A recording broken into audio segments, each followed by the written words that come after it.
അസ്സലാമു അലൈക്കും വറഹ്മത്തുള്ളാഹി വബറകാതുഹു. മൂന്നാം ക്ലാസ്സിലെ ദുറൂസുൽ ഇസ്ലാം രണ്ടാം ഭാഗത്തിലെ 18ാമത്തെ പാഠം മിർആത്തുൽ മുഅ്മിൻ, സത്യവിശ്വാസിയുടെ കണ്ണാടി. സത്യവിശ്വാസിയുടെ കണ്ണാടി ആരാ? അതാണ് നമ്മൾ ഈ പാഠത്തിലൂടെ ചർച്ച ചെയ്യാൻ പോകുന്നത്. നാം തിരഞ്ഞെടുക്കുന്ന കൂട്ടുകാർ, നമ്മുടെ ഫ്രണ്ട്സ് എങ്ങനെയായിരിക്കണം, അവരോടുള്ള കടമകൾ എന്തൊക്കെയാണ്, ഇതൊക്കെയാണ് നമ്മൾ ഈ പാഠത്തിലൂടെ ചർച്ച ചെയ്യാൻ പോകുന്നത്. ഇൻഷാ അല്ലാഹ് നമുക്ക് പാഠം വായിക്കാം. നബി സല്ലല്ലാഹു അലൈഹി വസല്ലം പറഞ്ഞു, അർശിന് ചുറ്റും പ്രകാശത്തിൻ്റെ മിമ്പറുകളുണ്ട്. അർശിന് ചുറ്റും എന്തുണ്ട്? പ്രകാശത്തിന്. അർശ് എന്ന് പറയുന്നത് അള്ളാഹുവിൻ്റെ ഒരു സൃഷ്ടിയാണ്. അതിന് ചുറ്റും പ്രകാശിക്കുന്ന മിമ്പറുകളുണ്ട്. ആ മിമ്പറിൽ ഒരു വിഭാഗം ആളുകളുണ്ട്. ആ മിമ്പറിൽ എന്തുണ്ട്? മിമ്പർ എന്ന് പറഞ്ഞാൽ സ്റ്റേജ് കേട്ടോ. അർശിന് ചുറ്റും എന്തുണ്ട്? പ്രകാശിക്കുന്ന മിമ്പറുകളുണ്ട്, എന്താണ് സ്റ്റേജുകളുണ്ട്. ആ മിമ്പറിൽ ഒരു വിഭാഗം ആളുകളുണ്ട്. എന്താ അവരുടെ പ്രത്യേകത? അവരുടെ വസ്ത്രങ്ങൾ പ്രകാശിക്കുന്നതാണ്, അവരുടെ മുഖങ്ങളും പ്രകാശിക്കും. അവരുടെ വസ്ത്രങ്ങൾ പ്രകാശിക്കുന്നുണ്ട്, അവരുടെ മുഖങ്ങളും എന്ത് ചെയ്യുന്നുണ്ട്? പ്രകാശിക്കുന്നുണ്ട്. അങ്ങനത്തെ ഒരു വിഭാഗം ആളുകൾ അർശിന് ചുറ്റുമുള്ള മിമ്പറിലുണ്ട്. ആ മിമ്പറിൽ മേൽ ആരാളുള്ളത്? പ്രകാശിക്കുന്ന മുഖമുള്ളവരും പ്രകാശിക്കുന്ന അവരുടെ മുഖങ്ങളും എന്ത് ചെയ്യും? പ്രകാശിക്കും. വസ്ത്രങ്ങളും അവരുടെ മുഖവും എന്ത് ചെയ്യുന്നുണ്ട്? പ്രകാശിക്കുന്നുണ്ട്. അങ്ങനത്തെവർ അവർ നബിമാരല്ല, രക്തസാക്ഷികളുമല്ല. അത് ആരല്ല? നബിമാരല്ല. എന്നാൽ യുദ്ധങ്ങളിൽ വഫാത്തായവരാണോ, ഷഹീദായവരാണോ? അതുമല്ല, അവർ ശുഹദാക്കളുമല്ല. സ്വഹാബികൾ ചോദിച്ചു, അള്ളാഹുവിൻ്റെ റസൂലേ, അവർ ആരാണെന്ന് ഞങ്ങൾക്ക് പറഞ്ഞു തരൂ. ആരാണ് ആ വിഭാഗം ആളുകൾ? ഞങ്ങൾക്കൊന്ന് പറഞ്ഞു തന്നാലും. നബി സല്ലല്ലാഹു അലൈഹി വസല്ലം പറഞ്ഞു, അവർ അല്ലാഹു തആലയുടെ പ്രീതിക്ക് വേണ്ടി പരസ്പരം സ്നേഹിക്കുന്നവരാണ്. അവർ അള്ളാഹുവിൻ്റെ പ്രീതിക്ക് വേണ്ടി പരസ്പരം സ്നേഹിച്ച ഫ്രണ്ട്സുകളാണ്. എങ്ങനെയായിരിക്കണം എന്നുള്ളതൊക്കെ, എങ്ങനെയാണ് നമ്മളെ ഫ്രണ്ട്സ് എന്നൊക്കെ താഴത്ത് പറയുന്നുണ്ട്.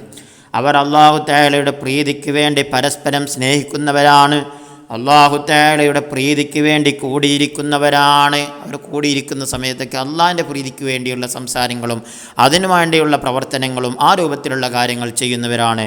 അള്ളാഹു തആലയുടെ പ്രീതിക്ക് വേണ്ടി പരസ്പരം സന്ദർശിക്കുന്നവരുമാണ്. അള്ളാഹുവിൻ്റെ പ്രീതിക്ക് വേണ്ടി പരസ്പരം സന്ദർശിക്കുന്നവരുമാണവർ.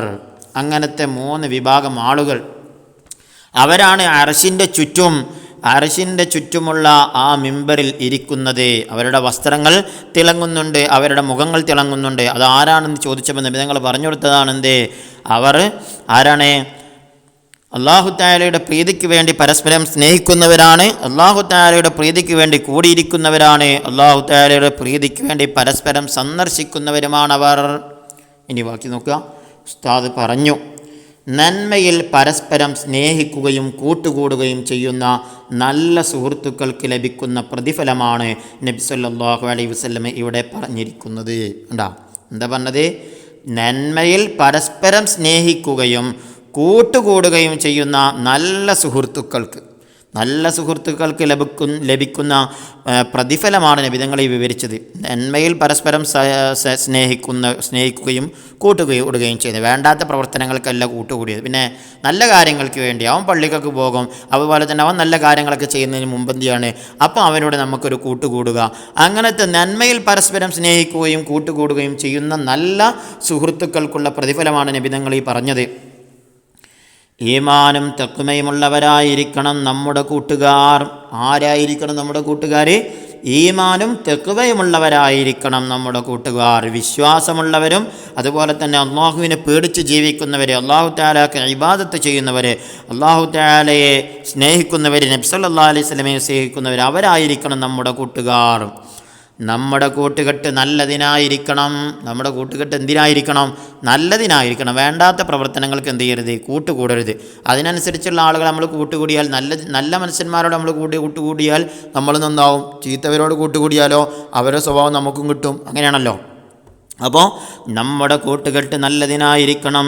ചീത്ത ആളുകളുമായി കൂട്ടുകൂടരുത്. വേണ്ടാത്ത പ്രവർത്തനങ്ങൾ ചെയ്ത് നടക്കുന്നവരുണ്ട്, അവരോട് എന്ത് ചെയ്യണ്ട? നമ്മൾ കൂട്ടുകൂടാൻ പോകണ്ട.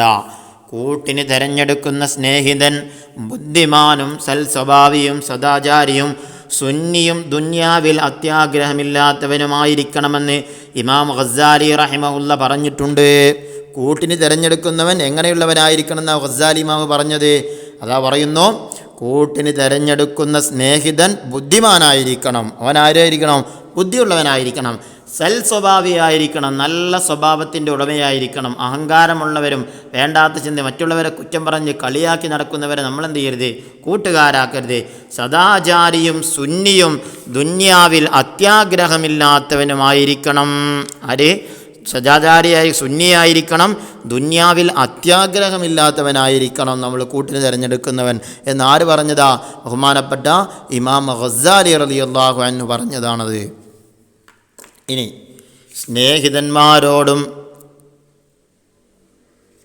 സ്നേഹിതന്മാരോടും കൂട്ടുകാരോടും നിരവധി കടമകളുണ്ട്. സ്നേഹിതന്മാരോടും കൂട്ടുകാരോടും എന്തുണ്ട്? നിരവധി കടമയുണ്ട്. അവയിൽ ഏറ്റവും പ്രധാനപ്പെട്ടത് 8 എണ്ണമാണ്. പ്രധാനപ്പെട്ട കടമകൾ എത്ര?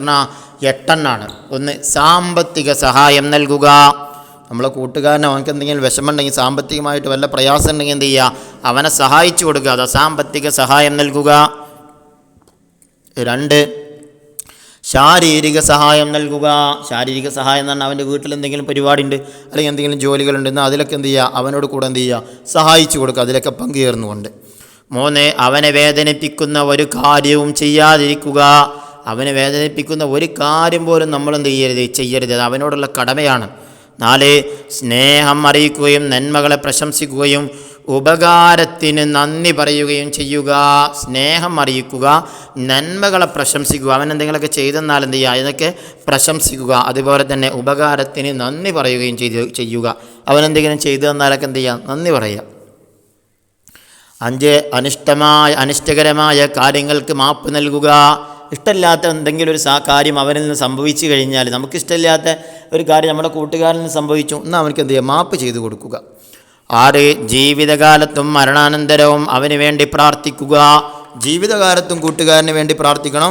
അവൻ മരണപ്പെട്ടു പോയാലും അവനക്ക് വേണ്ടി എന്ത് ചെയ്യണം? പ്രാർത്ഥിക്കണം. 7, സ്നേഹബന്ധം നിലനിർത്തുക.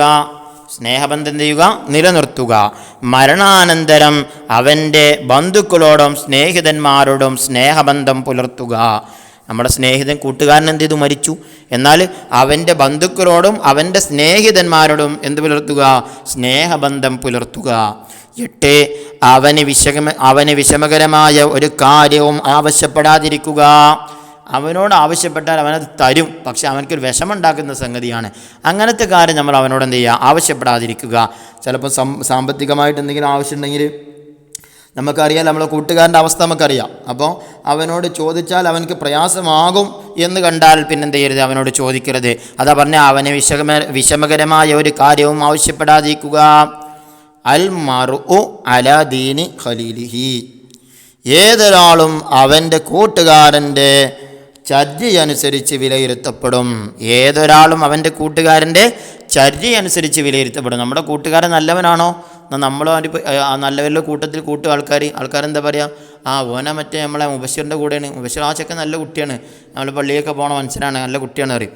നേരെ മറിച്ച് വേറൊരുത്തനുണ്ട്, അവനാണെങ്കിലോ ഉള്ള കുരുത്തക്കെട്ട് മുഴുവൻ ചെയ്യുന്നവനാ, അവനോട് കൂടെയാണ് നമ്മൾ കൂട്ടുകൂടി എന്ന ആളുകൾ എന്ത് പറയും?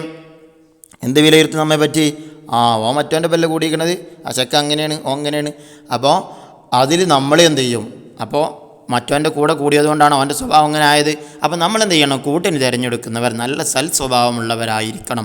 ഇമാം ഗസ്സാലി റളിയല്ലാഹു അൻഹു പറഞ്ഞില്ലേ എങ്ങനെയുള്ളവരായിരിക്കണം എന്നുള്ളതൊക്കെ?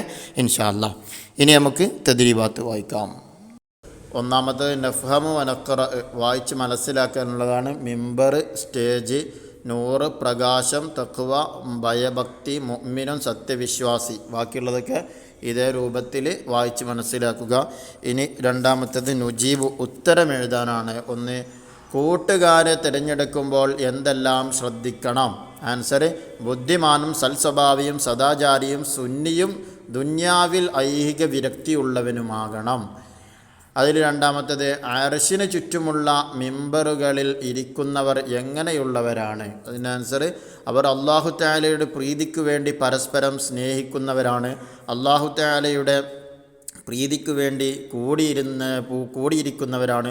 അല്ലാഹു തആലയുടെ പ്രീതിക്ക് വേണ്ടി പരസ്പരം സന്ദർശിക്കുന്നവരാണ്. അങ്ങനത്തെ ആളുകളാണ്. ഇനി അടുത്തത് മൂന്നാമത്തത് സ്നേഹിതന്മാരുള്ള പ്രധാന കടമകൾ എന്തെല്ലാം? നമ്മുടെ പാഠത്തിൽ അക്കമിട്ട് കൊടുത്തിട്ടുണ്ട്, അത് ഈ ഭാഗത്തേക്ക് എഴുതി കൊടുക്കുക. സാമ്പത്തികമായ സഹായം നൽകുക, 2 ശാരീരികമായ സഹായം നൽകുക, 3 അവനെ വേദനിപ്പിക്കുന്ന ഒരു കാര്യവും ചെയ്യാതിരിക്കുക. അങ്ങനെ ആ 8 കാര്യങ്ങളും അവിടേക്ക് എഴുതി ചേർക്കുക. ഇനി അടുത്ത നുൻഷി ഉൽ ജുംല, ചില പദങ്ങൾ കൊടുത്തിട്ടുണ്ട്, അതൊക്കെ വാക്കുകൾ ഉണ്ടാക്കണം. ഒന്ന് കടമകൾ വെച്ചിട്ട് എഴുതണം, കൂട്ടുകാരോടുള്ള കടമകൾ. അടുത്തത് പരസ്പരം സ്നേഹിക്കണം. അടുത്തത് തിരഞ്ഞെടുത്തു, കൂട്ടിന് തിരഞ്ഞെടുക്കുന്ന സ്നേഹിതൻ ബുദ്ധിമാനായിരിക്കണം. അടുത്തത് ഒരു വിഭാഗം സ്വർഗത്തിൽ പോകും. അടുത്തത് പ്രതിഫലം, സൽക്കർമ്മങ്ങൾ ചെയ്താൽ പ്രതിഫലം ലഭിക്കും. ഇൻഷാ അല്ലാഹ് ഇതോടെ പാഠത്തിലെ തദ്രീബാത്ത് കഴിഞ്ഞു. അസ്സലാമു അലൈക്കും വറഹ്മത്തുള്ളാഹി വബറകാതുഹു.